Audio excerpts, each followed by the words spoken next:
الذی جعل لکم الارض فراشا، اس اللہ کی عبادت کرو جس نے تمہارے لیے زمین کو فرش، والسماء بناء، اور آسمان کو چھت بنا دیا، وانزل من السماء ماء،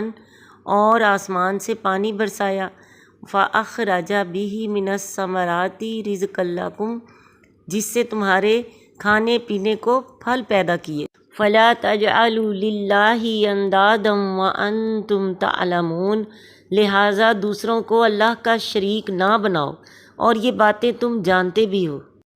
اللہ تعالیٰ ہی ہیں جس نے تمہیں بھی اور تم سے پہلے لوگوں کو بھی پیدا کیا، پھر تمہارے لیے زمین کو مستقر یعنی رہنے کی جگہ ٹھکانہ اور آسمان کو محفوظ چھت بنا دیا کہ کوئی سیارہ اوپر سے گر کر زمین کو تہس نہس نہیں کر دیتا،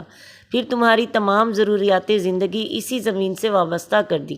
اور گاہے بگاہے آسمان سے بارش برسا کر تمہارے کھانے پینے کی چیزیں اور پھل وغیرہ بھی وہی مہیا کرتا ہے، تو پھر تمہیں عبادت بھی صرف اسی کی کرنی چاہیے اور کسی دوسرے کو اس کے اقتدار و تصرف میں شریک سمجھ کر اس کی عبادت نہ کرنی چاہیے۔ اسی صورت میں تو یہ توقع کی جا سکتی ہے کہ تم عذاب اخروی سے بچ سکو۔